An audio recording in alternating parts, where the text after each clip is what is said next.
The following content is not intended as a substitute for professional medical advice, diagnosis, or treatment. Always seek the advice of your physician or other qualified health provider with any questions you may have regarding a medical condition.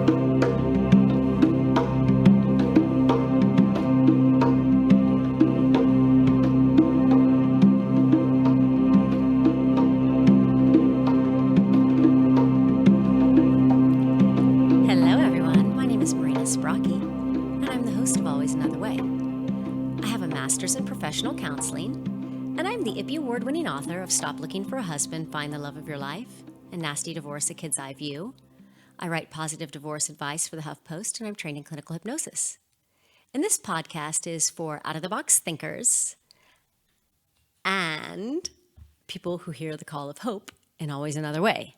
And if you're very rigid and set in your beliefs, this is probably not your cup of tea, but you know, taste can and do change. And I just want to thank everybody for listening to this podcast and sharing it. And I got a wonderful response from one of my podcast guests, Jennifer Dillon, who owns Ozone Clinics. I've had her on talking about ozone. And FYI, I had shingles a couple weeks ago, went in and did the ozone blood. That day, 80% of my neck stiffness went away. 2 days later, it was gone. But she had a guest that had heard the podcast and drove in. So I really appreciate all of you that are listening to this absolutely game-changing and in times life-saving advice from people who have experienced out here. And I'll be honest, I have all the best guests on this show. And today is no different. And part of the reason I love this woman's story when she reached out to me for so many reasons. Her honesty and her candidness about a lot of issues that people don't talk about but go through. And one of them, it just starts with the tip of Vanity, and then when I tell you everything that she's gone through. But I think everybody, to a certain extent, some more, some less, struggle with that. And I know as women, extra, because you see, and they've only stopped barely, some people not airbrushing everything. But since the beginning of time, you see perfect people and everybody looks great from magazines to social media and flawless stuff that it gets in your head. And I know I still struggle with this, quite often. But enough of that. I'm going to tell you about Lisa Applewhite Kimbell. Her aspirations as a young child were to be a model like her mother. She was a beautiful, 5-foot-tall, long-legged, red-haired siren. She was mistaken for Ava Gardner on many occasions. That's her mother. But Lisa's very beautiful, too. Lisa was 5'7", and she had trouble getting runway work, so she did showroom modeling and did some print work modeling in various magazines. She'd always had a small beauty mark on her right cheek a couple inches below her eye. She used to hate it until her mother had pointed out that Marilyn Monroe had a beauty mark, and so did Elizabeth Taylor. So she wore it proudly after that. And as she grew older, she felt like her modeling days were over, and because no roles were coming in, she thought she wasn't right for the role. So she became an esthetician, because what better way to nurture and pamper people than to give them facials and enhance their skin and beauty with makeovers? And you won't believe we're going to talk about how her story unfolds as she sets out on one of the most destructive journeys of her life. Drugs and alcohol-fueled rages and arrest for possession had landed her in treatment. And she's been through so many things, but I want you to hear the story from Lisa herself. She's now the owner of the Lisa Kimbell Agency, and her amazing story of triumph over trouble will certainly inspire you. So thank you so much, Lisa, for being on the show. Thank you, Marina. I am so glad to be here. It's really exciting to share my story with you and with you guys. It's really... Well, and you are truly a phoenix, like on the behind of somebody that just keeps coming up and rebuilding and going. And that's just, thank you. After all you've been through, like super admirable. Thank you. And so I guess maybe we can start with a little bit of the Vanity piece that was the thing that kind of took you down. Yeah. Okay. And, like you said, I was an aspiring model and actress, and I had done, a few roles, small roles. But, as I got older and as I started aging, it just the roles weren't coming in, as you said. Let me tell you about how the most traumatic time in my life happened. You were mentioning the beauty mark that I had. It was right here under my right eye. And one day it started itching, and I scratched it, and I noticed a small tan mark forming around it. And I thought, well, that's just sun damage where I scratched it. Yeah. And one evening I was sitting at the dinner table, and my husband, he's got his doctorate in cell biology, and he knows, when cells look kind of strange, and he goes, you know what, I want you to go to get that checked out, like now. You need to get that checked out. So I went to the dermatologist, and he's like, we're going to do a biopsy right now. And it had all the characteristics of melanoma.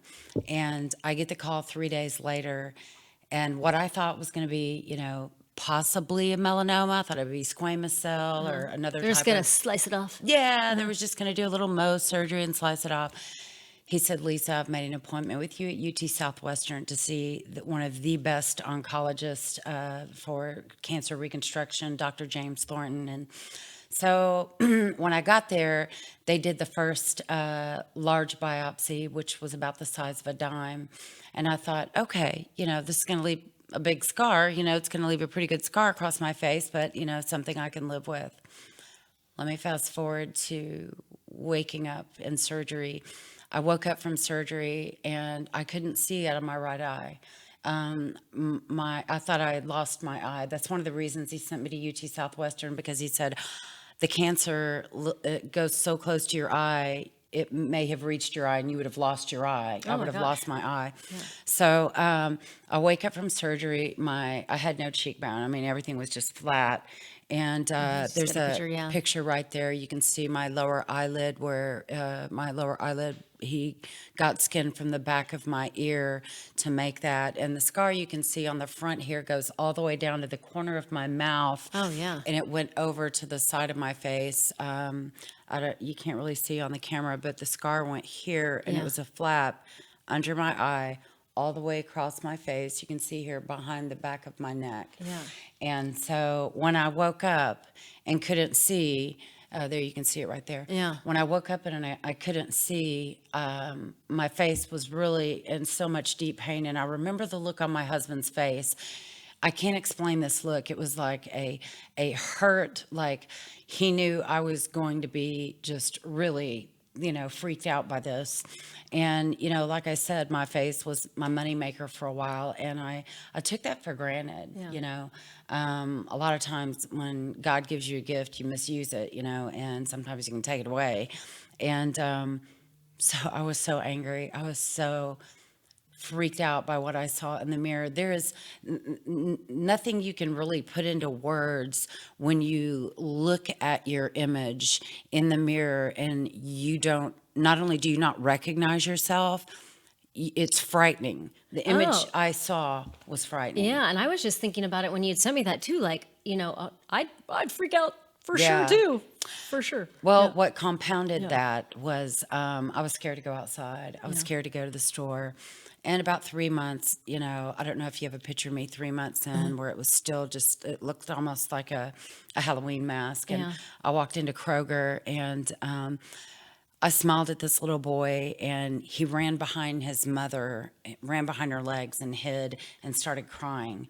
And I could feel people from my peripheral. I could feel them like looking and, turning away. And if I looked to them, they would look away. I even had, it's not that I didn't want friends to come visit, but I felt very hesitant for people to come visit because it was embarrassing. It was, I was traumatized. And friends that did come and visit me, I felt it made them really feel uncomfortable because, I used to own 2 magazines. It was really a difficult time. Yeah. What made that even worse? Something that today I'll never even understand why human beings can be so cruel. Yeah. A friend of mine named Montez Lassiter had been through lymphoma on her face. Yeah. And my husband's the one that actually said to her, go get that checked out. So she came over and she had made a GoFundMe page for me. And mind you, all this is happening. My cancer diagnosis happened right at the lowest point. We were in dire straits for money.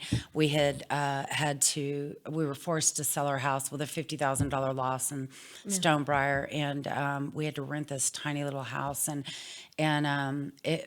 I was frightened to death because, even though insurance would cover one reconstruction surgery, I had like 4 more in my future, different procedures that, weren't covered, cosmetic procedures, lasers, the skin pen, different things that would help the scar. And, all of my friends, I mean, I got anywhere from $10 to $500. It just blew me away, the people. And then That supported you. that supported me. And these 3 women started mocking me. And Are these people you knew or didn't know? I didn't know them. I knew one of them from Facebook, and we'd, converse back and forth on Facebook, lifting each other up. Yeah. She had gone through some bad experiences, and I, was behind her. Girl, I support you, and blah, blah, blah. Well, someone called me and said, you need to look at so-and-so's Facebook. This is really mean.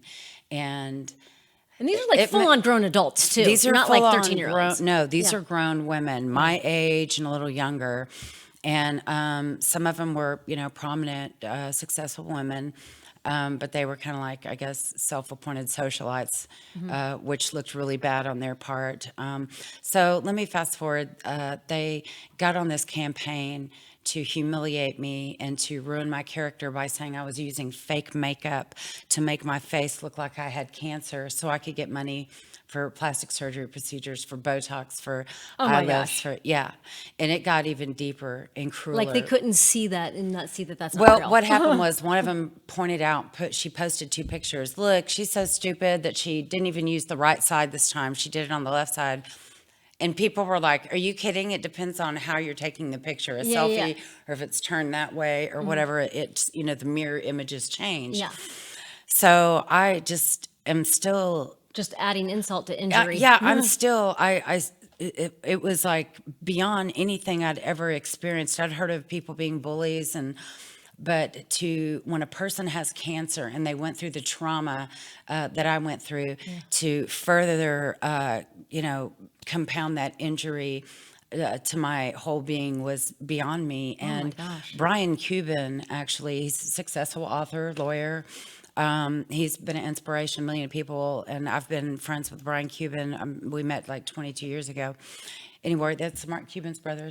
And so, anyway, he publicly posted, if anyone says one more thing about my friend, Lisa Applewhite Kimbell, while she's going through this cancer journey, I will publicly out you in a public forum.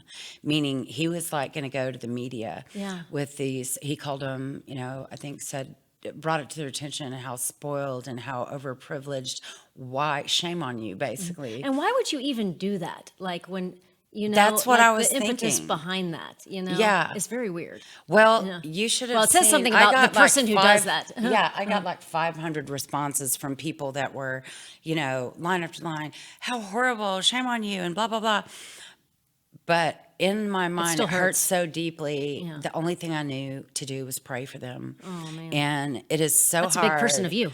It is so hard to pray for somebody that has hurt you so deeply. Yeah, for sure. And that was the only thing that brought me relief. And I prayed that they never had to feel that pain, and that they never had to, and whatever made them do that, whatever damage, whatever pain in their life made them hurt somebody else in such a way that be lifted. And only 1 out of the 3 women actually contacted me and apologized. Oh, well, good. It was, she got the message. Yeah. And so I really became so overwhelmed with grief from, the agoraphobia. It started out as depression, and then it became full-blown agoraphobia. Yeah. I would literally sweat and just looking at my doorknob, even to let my dogs out. I just stopped walking my dog. I stopped doing everything. Yeah. So I turned to social media, and, I began just really sharing my story with everyone, and you guys. Thank you so much. You know who you are. the people that lifted me up every day. Oh, it's going to make me. Oh, that's okay. So I'm not going to cry. But it's so nice when you have just people that are there to support that are there you. that you don't even know, complete strangers sharing their stories, coming to you and saying, thank you for sharing your journey. Thank you. You've inspired me so much, your courage and blah, blah, blah. And through all of this, something just kept just resonating with me that said, you need to look for your inner beauty. Yeah. You have counted on and depended on your outer beauty for so long. And it's so funny, we talked about this. A guy said, your vanity is going to kill you. Your vanity is going to kill you. Wow. And then, to get cancer on my face, I was just like, I remembered that and just thinking, wow, that was mind blowing. And so I wrote a list. It's almost like a backwards fourth step in AA that, where you admit your wrongs, who you hurt, and, just everything. And I kind of did it backwards. What have I done in my life that was a selfless act? What have I done in my life that was good? And I started remembering how I used to make people feel good about themselves, the awkward, the people that didn't feel like they fit in. I would just be zoom in on them at parties or wherever when I felt someone sitting alone, and I wanted to make people feel important Because you could sense that about them. Yeah. And good about themselves. Yeah. And this was before my cancer. Yeah. I did these things. And one of the things that my husband reminded me of is I was standing in line. This was in Miami when he was getting his doctorate. I was standing in line at this Walgreens, and there was this, she must have been in her 70s. You could tell she'd had a really hard day at work. Her shoes were half on. Her feet were just swollen and blistered. And she had this cart full of groceries. Yeah. And all of her coupons, and she was kind of getting everything together, and she handed the lady these hot dogs and said, well, wait a minute, these said they were on sale. She goes, no, those aren't the right hot dogs. Yeah. So she could hardly walk, and she said, looked back and said, do you guys mind if I go and get these hot dogs? Everybody in line was like, no, go ahead. They could see. So while she was gone to get the hot dogs, I said, what's the total? Yeah. Give me the total with those hot dogs, not the ones that are on sale. Yeah. It's like $300 or something like that. I had the money at the time. Yeah. And I paid for it, and I said, hurry, let me pay for it and get out of here.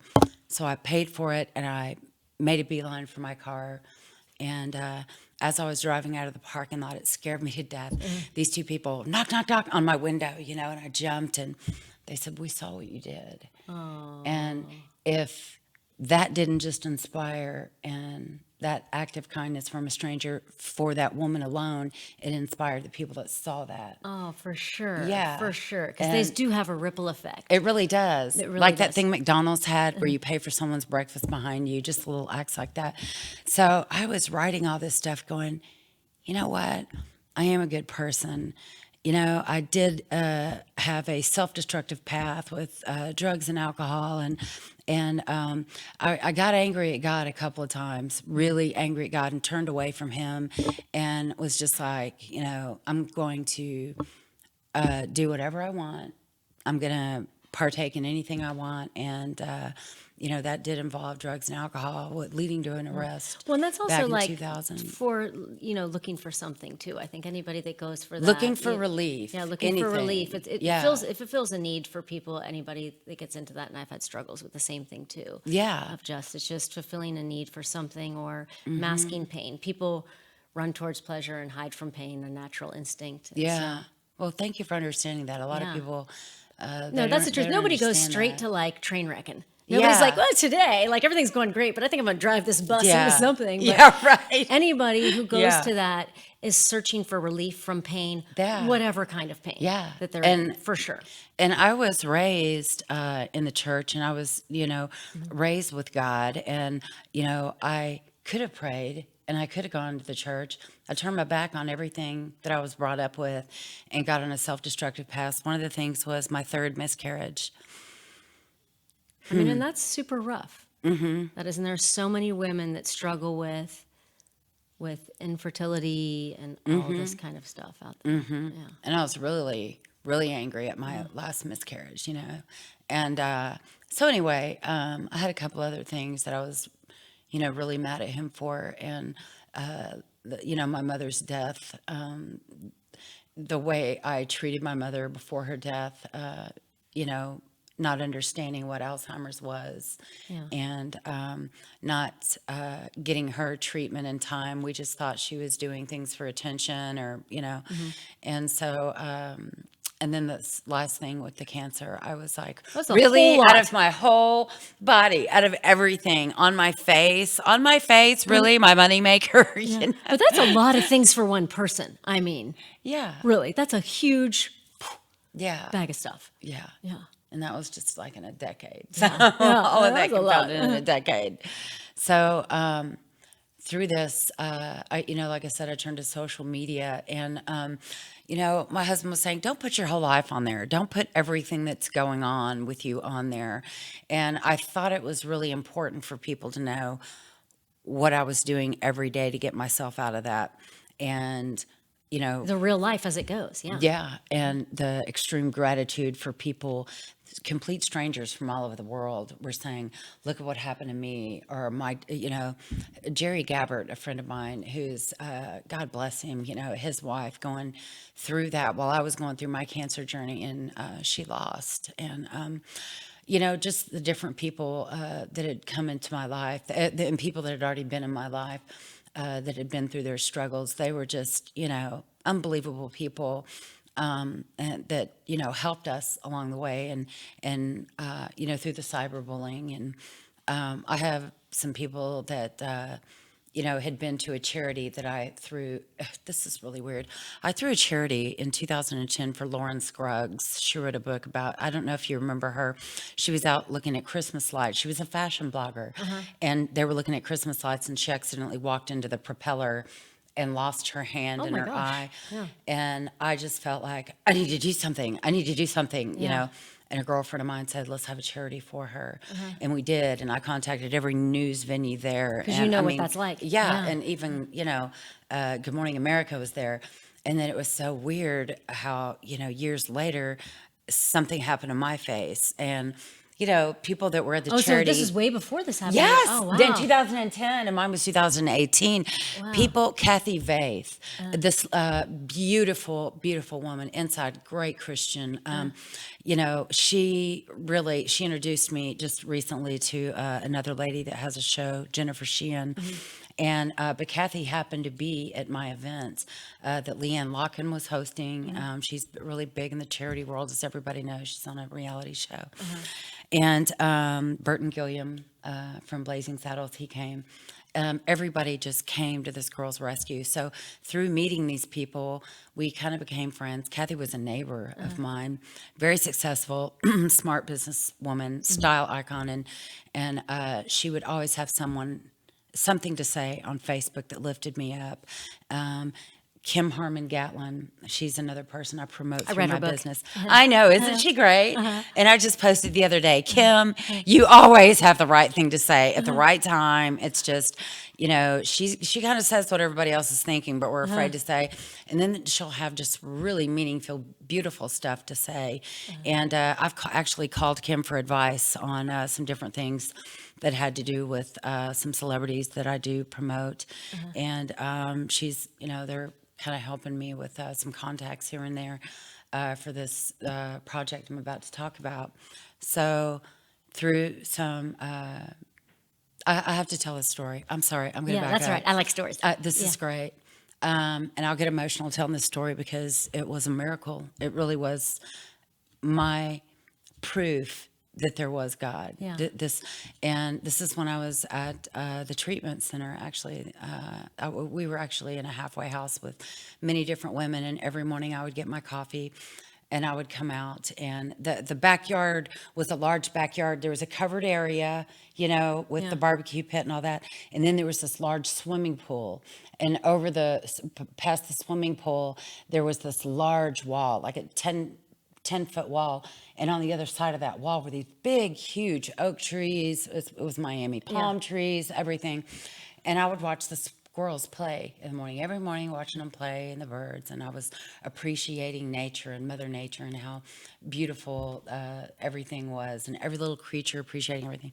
Anyway, I'm sitting out there having my coffee, and my husband and I were really going through a hard time, like we were contemplating, divorce, and I'm sitting there and I was like in so much pain. And I said, God, if you're real, you said to ask me for proof of your presence and you'll show, you'll answer to that. And I happened to be looking up at one of the little squirrels and I said, okay, God, if you're here with me right now, make one of those squirrels climb down that tree, climb up the wall, and just look at me.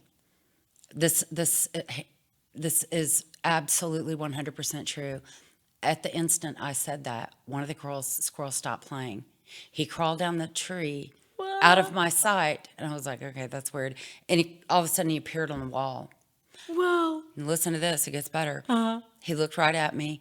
He crawled down the wall, ran around the swimming pool, came underneath where I was sitting, and I had my little book, my 24-hour day book, and my legs were crossed.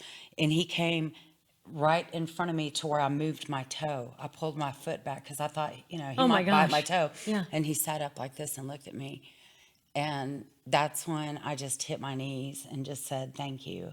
Thank you. That's all I needed, Wow. And yeah. And, Squirrels don't my usually journey, come close like that. they don't. And I had been there for a month or something and watched them play every day, and not one had ever come on that wall. Not one had ever. Yeah. So that right there was the confirmation you needed. Yeah. And I know little things happen like that, but the miracles that I'm making a film, I'm helping to make a film with Pathlight Entertainment. And through my business, the Kimbell Agency, one of the girls that I was promoting is a comedian. She's hilarious. And she is now my sister. You are my sister, Laura Bartlett. And one day she told me this unbelievable story. And when she was telling me this story, my mouth was like, come on, real? What? And the specifics of the story, and it just floored me. And I've heard of miracles, and I've seen tiny miracles, and there's been tiny miracles in my life. But this is about her brother, Dr. Richard Bartlett. And there's even a book called Journey of a Medicine Man, Doctor Confirmed Miracles. And him and his wife, when they met at Tech, they talked about adopting children. He ended up going all over the world and adopting 6 children from 4 different countries, saved them from imminent death, brought them back to the United States. They're grown now, and one's a dentist, one's a lawyer, one's a aspiring model. It's just like mind-boggling. Change their lives. Changed their lives. And the story just isn't about his missionary work, but it is the miracles that happen within that missionary. He was surrounded by ISIS. And this was back in when al-Baghdadi was up the road chopping off heads of Americans and Christians. Yeah. And in this darkness, this dark hill, not even a dog was barking. ISIS was all around. He was in this building, like on the 3rd floor, lit all around, and they were singing out loud. And that to me just like illuminates this miracle that ISIS didn't move in on them while there's this electric guitar playing a piano, and they're singing, praising God. And I'm just like, but this Egyptian soldier had a gun like this at his face. Wow. And, smuggling drugs. You can't even smuggle scissors in your suitcase. This man was smuggling medical supplies, medical equipment to save lives of these people. And so sad that you've got to smuggle life-saving stuff. I know. Isn't that weird? I know. And his stuff was confiscated, in different areas of the country at different times. But in the face of this danger, him having to sneak out of hotels, I want you to picture something. Picture the weight on your head. Picture the heaviness of a 60 to 80 pound suitcase on your head as you're running through tall grass. Your legs are being whipped and bleeding from running for your life. Oh my gosh. Going through waist. There's actually a picture that was a photo that was snapped of him, going through waist high water and jumping over, things with this suitcase on his head. Wow. Yeah, just to get to these people that needed medical care.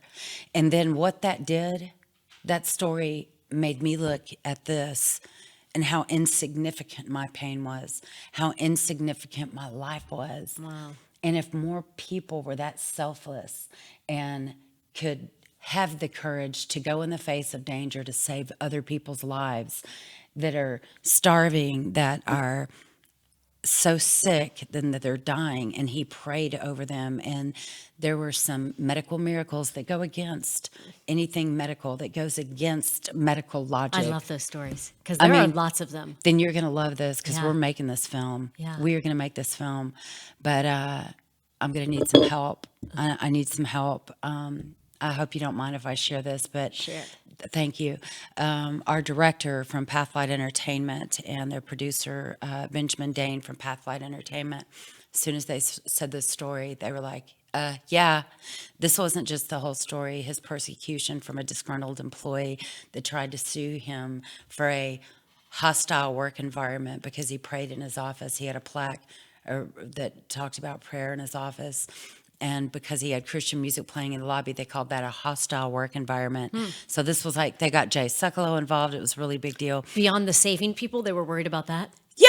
I mean, even if you're this disgruntled nurse was if you're completely that's atheist, most people I know that are atheists don't even care about. They don't that, care about yeah. that stuff at all. They're like, Yeah. good, go save the You do people. you. You do you know? So a GoFundMe page has been set up by the director. And I can put it on the Could notes, you? in the show notes. You Okay. can give me that, yeah. So right now it's https://www.gofundme.com/manage/Richard-Bartlett-project. And I'll put that down there for Thank people you. to see. I was just given that today. So, and they said that there was a waiting period. So they have to review that to make sure this is on the up and up. But there's also the book, Journey of a Medicine Man, Doctor Confirmed Miracles by Dr. Richard Bartlett. Wow. And this man changed my life. I will never be the same, my life. I'm not worthy of the gifts that I've been given back. And I've been given so many blessings. And I just can't believe that, I'm honored to be a part of this. I'm honored to be a selfless person now instead of that selfish, angry, self-destructive, ugly person. God uses messy people. Don't forget he used Peter and Paul. Paul, who was the leader of the persecution of the Christians, God used him and all that. What's interesting is I love how you take that from like, okay, where you were before to now, and the gratitude, and it really does change everything. Yeah. Gratitude completely does. Gratitude. And absolutely. And positiveness and Yeah, helpfulness. and getting out of yourself. Yeah. Being unselfish is the best thing you can do. Serving others For sure. is the most rewarding thing you can do. It gets you out of yourself. You realize when you start hearing people's problems that are way bigger than yours, how insignificant, and you feel silly for griping about stuff. Yeah. My life was saved. Thank you, Dr. James Thornton, for, I have one more surgery left. Yeah. They already it put looks part of the, really, really good. Yeah. Yeah. Yeah, can you do a side by side? Yeah. See, when I smile, this Okay. part still kind A of little bit, yeah. But Kinda covers but, my eye, that's you can see. amazing. Looks, super and good. I don't even care if I look the way I did before. I don't even care about that. I just wanted to look pretty much. I didn't want to frighten children anymore. Well, and that's a lot to go through too, and especially when something is on your face. Yeah. Yeah, it's especially for women. But sadly to say, I was very vain, and I love it that you're so honest about talking about that too. About That's our about being that society. way, yes. Yeah. But to be honest and say, hey, here I was in this place, and this is what happened. use my vanity for a weapon. Yeah, and a lot of people just do that too, because you can kind of figure out like what you can get, because it is a little bit easier when you're a woman. Absolutely. And you're pretty to get stuff. Absolutely. From people. And that's just, and then sometimes we're maybe taught that either directly or indirectly. Oh, here, you do this and you search for this, or you can use your looks and you can get this. Yes. And then wonders why it sometimes backfires on you. And then that, and one other thing that I heard you say is like a lot of things I think people struggle with is when you're talking about that, like that I need step to take 4 a list, drink. sure, and talking about, being a good person or not. And I think a lot of us are told that if we do anything bad, we're not a good person. And there is no bad thing that defines you, that defines your whole life. Yeah. Not one bad thing that defines your whole life, and nobody's defined by their worst moments ever. It is all done by the shining moments. Yeah, and what I'm you not learn and ashamed to grow. say, I tell people, this is who I was. I was a liar, cheat, a thief, and a whore. And, Well, everybody makes bad choices. Yeah. Everybody does. And Varying levels. yeah, yeah. And people are like, really? You were like, what, a call girl? And I was like, no, back in, 18, 19 years old, my mother told me when I was really young, giving me wrong messages, that, I needed to date somebody that had money. I needed to, get a man to take care of me. So And when I think was that in my message was told drug to a lot of use, people too. I would date drug dealers. I would date people that had, that could supply me with, cocaine or whatever and alcohol. And when you do that, you're pretty much being a whore. You're trading, dating somebody and, going out with somebody, even though you don't really, you know what I'm Yeah, saying? you don't like because you want something. Yeah. So during a treatment session, a therapist said that to me. She said, "So you were a liar, a cheat, a thief, and a whore." And I was like, "I wasn't a whore."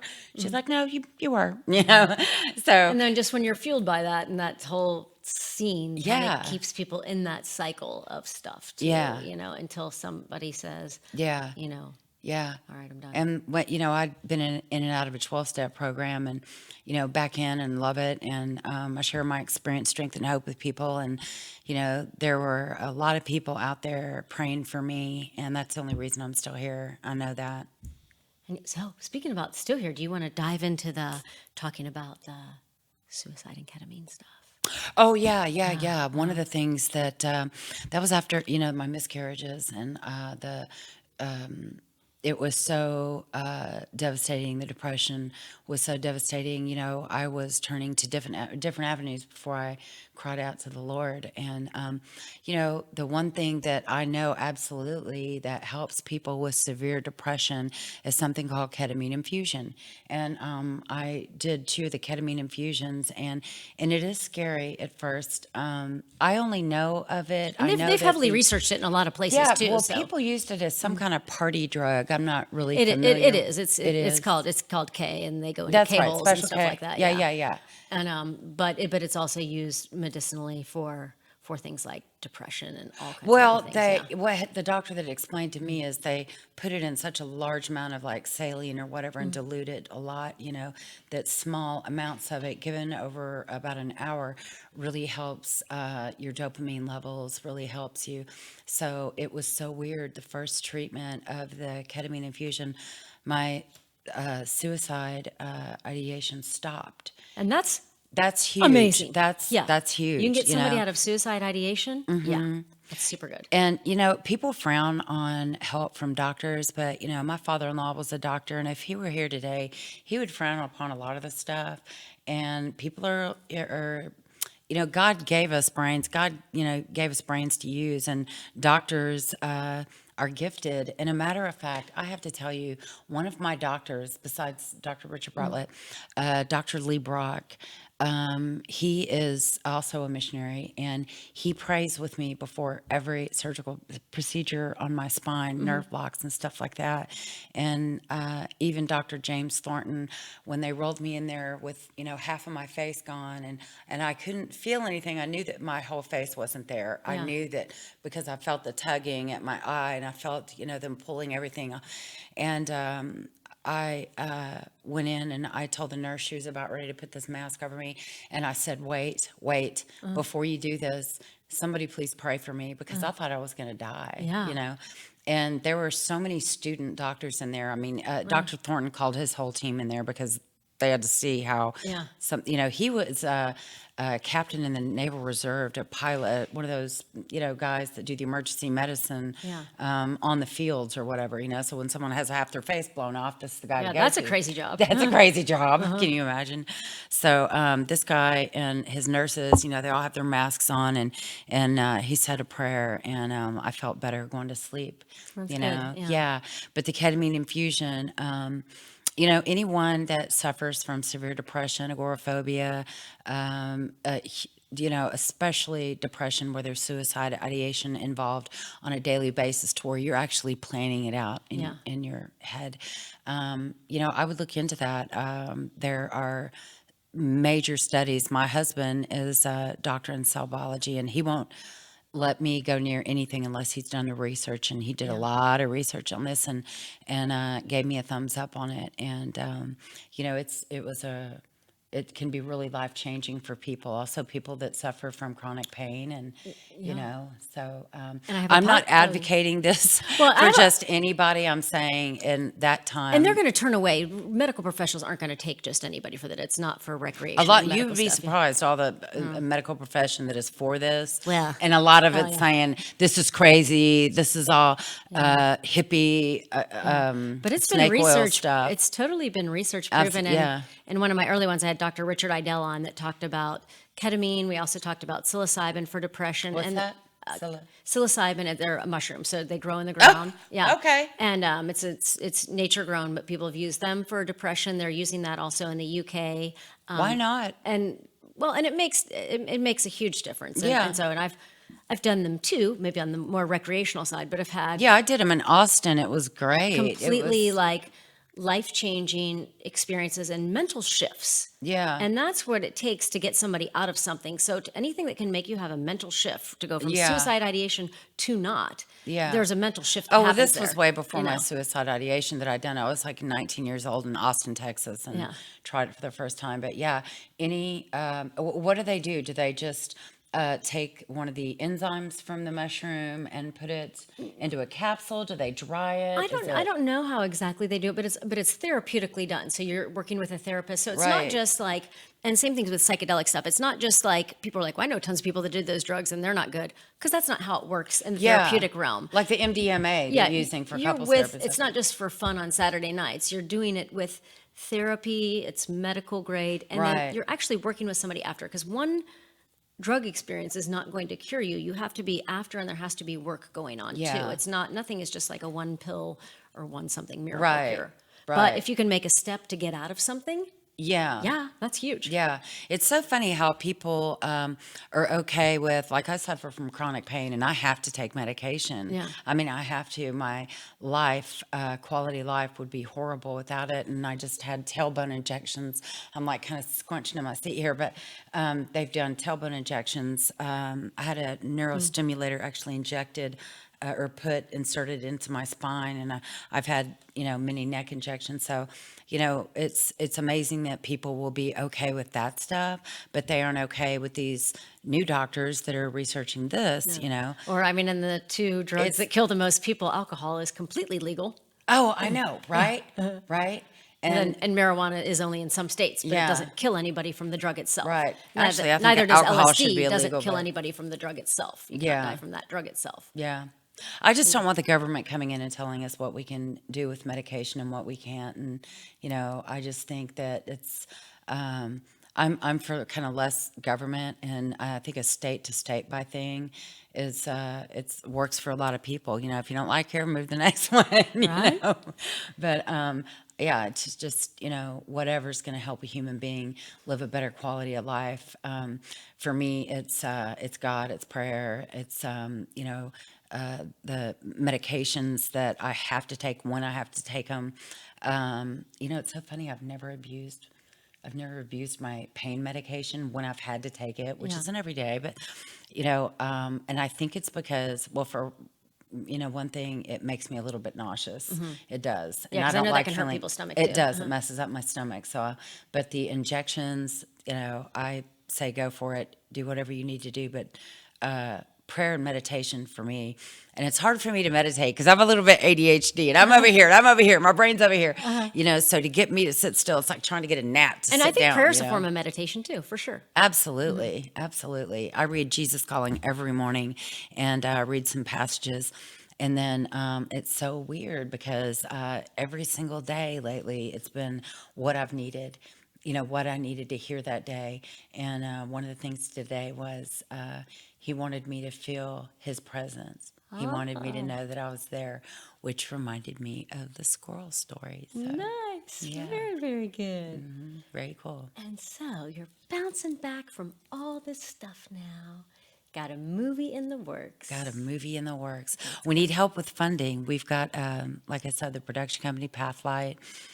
We've got some connections. I've got one of the pop stars. She had a #1 hit, actually, on Billboard's. Hillary Roberts was a very important person with my agoraphobia. I have to tell the story real quick. Yeah. Hillary Roberts called me. I've known her about 22 years. And like I said, she's a pop star, but she's kind of moving over to that country western kind of style. Amazing, talented girl. Anyway, she called me and said, you're going to walk the red carpet for my foundation. The Red Songbird Foundation is for women that have gone through life-altering experience, whether it be sexual abuse, whether it be trauma from losing. Oh, there it is right there. Yeah. There's Hillary right there. And she said, you were going to walk this red carpet. She told me to get out on my knees, and we prayed. She's praying for me over the phone, right? She's in LA or the UK, wherever she was. And she is saying, that is the enemy. That is just BS calling you down, telling you, because the devil likes to roll tapes in your head that you're not worthy, you're not good, and, flashbacks to your past. She said, your scars are beautiful. They are a part of you, and you're going to wear them proudly. You get up, you're going to walk that red carpet. So she hired What a great friend. What a great friend, right? I am so blessed. I love her. So she we're not sure, this isn't written in stone yet. Please, Hillary, do this. But one of her songs, Fight to the Other Side, it would be perfect for this movie with Dr. Richard Bartlett. If you heard this song, you would just be like, ah. And the video to Fight to the Other Side is about her friend Annie, who came down with muscular dystrophy, and she wrote the song about her. And just the behind the scenes is beautiful. But I asked Hillary to do the song, and now after they watched her videos, the people at Pathlight Entertainment, they're like, wait a minute, maybe she might be good for playing this role in this other movie. But she is the one that forced me to pray and to get out on that red carpet. She hired one of Hollywood's, great makeup artists who you can see. Can you put that back up there? This guy did like an hour and a half makeup job on me. I don't know if I sent a close up of my face that day, but she made me feel like a movie star. She really did. And instead of people turning away from me, people were looking at me. And I felt like that scene in Pretty Woman, when she gets off the elevator and the people at the hotel kind of stop and they're looking, was that same hooker that was in here? And the manager's kind of going, all right. That's what I felt like. I felt pretty again for, a couple nights. It was cool. But that, like I said, that my beauty doesn't define me anymore. It's how I can serve others and make other people feel great, feel good about themselves, make them feel important, because you're important. Marina, you're important. What you do every day for people, you're a beautiful human being. And let's end on that note. No, I'm just kidding. well, you are. I just, and you need to know that. You need to know that. Thank you so much. I really appreciate that.